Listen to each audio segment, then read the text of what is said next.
காலை கண் திறக்கும் தருணத்திலிருந்து இரவு கண் மூடும் நேரம் வரை வாழ்க்கை ஒரு ஓட்டம். வேலைக்கு ஓடு, பணம் சம்பாதிக்க ஓடு, குடும்பத்திற்காக ஓடு, சமூகத்தில் நிலை காக்க ஓடு. ஒரு நாளாவது முழு மனநிறைவுடன் சிரித்ததுண்டா?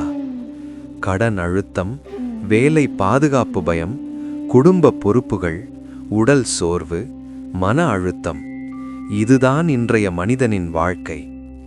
வெளியில் எல்லாம் சரியாக இருப்பது போல தெரியும், ஆனால் உள்ளத்தில் குழப்பம், அழுத்தம், பயம். பல நேரங்களில் எனக்கு அமைதி வேண்டும் என்று உள்ளம் அலறுகிறது. ஒரு நாள் மனம் தாங்க முடியாமல் நீங்கள் அருகிலுள்ள சிவன் கோவிலுக்கு செல்கிறீர்கள்.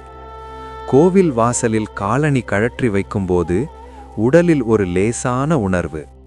அந்த மணியின் ஓசை, அந்த தீபத்தின் வாசனை, அந்த வேத மந்திரம், மனம் மெதுவாக அமைதியாக ஆரம்பிக்கிறது. கருவறையில் நின்று சிவா அவரை பார்க்கும் அந்த நிமிடம் எதுவும் பேச முடியவில்லை. கண்களில் தானாக கண்ணீர் வருகிறது. ஏன் தெரியுமா? அங்கு யாரும் உங்களை மதிப்பிடவில்லை, யாரும் உங்களை ஒப்பிடவில்லை, யாரும் உங்களிடம் எதையும் எதிர்பார்க்கவில்லை. அவர் முன்னால் நீங்கள் உண்மையான நீங்கள். சிவன் சிலை அமைதியாக இருக்கிறது. அவர் ஓடவில்லை, அவர் பதற்றப்படவில்லை, அவர் பயப்படவில்லை.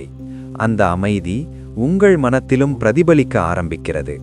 நீங்கள் மெதுவாக கண்மூடுகிறீர்கள். ஓம் நம சிவாய. ஒரு முறை, 2 முறை, 3 முறை. மூச்சு சீராகிறது, இதய துடிப்பு குறைகிறது. அந்த சில நிமிடங்களில் உலக பிரச்சனைகள் எல்லாம் கதவுக்கு வெளியே நிற்கின்றன. அதுதான் மன அமைதி. அவர் மாயாஜாலம் செய்து உங்கள் பிரச்சனைகளை உடனே அழிக்க மாட்டார், ஆனால் அவற்றை சமாளிக்கும் மனதை கொடுப்பார். கடன் இருக்கலாம், ஆனால் பயம் குறையும். வேலை அழுத்தம் இருக்கலாம், ஆனால் தைரியம் வரும்.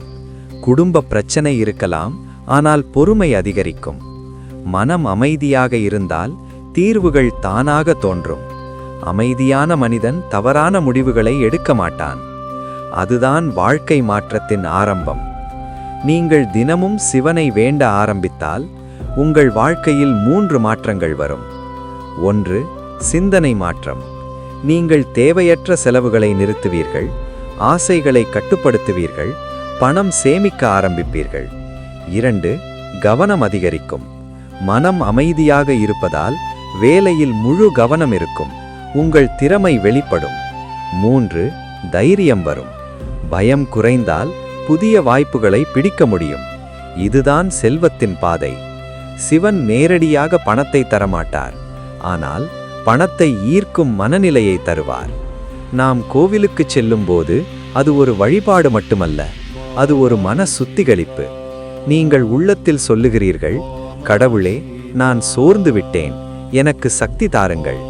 அந்த ஒப்புதல், அந்த சரணாகதி, அது உங்களை பலமாக்குகிறது. சிவன் அழிப்பவன் என்று அழைக்கப்படுகிறார். அவர் உங்கள் பிரச்சனையை அல்ல, உங்கள் பயத்தை அழிப்பார். அவர் உங்கள் கஷ்டத்தை அல்ல, உங்கள் தளர்ச்சியை அழிப்பார். கோவிலில் கிடைத்த அமைதி வாசலில் விட்டுவிட்டு வரக்கூடாது. அதை வீட்டிற்கு கொண்டு வாருங்கள். தினமும் காலை 5 நிமிடம் அமைதி, 108 முறை ஓம் நம சிவாய. கோபம் வந்தால் உடனே பேசாமல் 3 மூச்சு. 1 மாதம் செய்து பாருங்கள். உங்கள் முகத்தில் மாற்றம் தெரியும், உங்கள் பேச்சில் மென்மை வரும், உங்கள் வீட்டில் சண்டை குறையும். வீடு பெரியதாக இருக்கலாம், ஆனால் மனம் அமைதியாக இல்லையெனில் அது அர்த்தமில்லை. சிறிய வீடு இருந்தாலும் மனம் அமைதியாக இருந்தால் அதுவே ஸ்வர்க்கம். சிவனை வேண்ட ஆரம்பித்தால் உள்ளார்ந்த அமைதி, தெளிவான சிந்தனை, சரியான முடிவுகள், நிதானமான வளர்ச்சி, இதுதான் உண்மையான செல்வம்.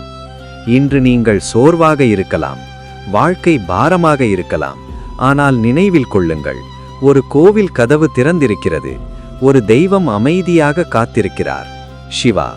அவர் உங்களிடம் பணம் கேட்கவில்லை, அவர் உங்களிடம் புகழ் கேட்கவில்லை, அவர் உங்களிடம் ஒரு மனம் மட்டும் கேட்கிறார்.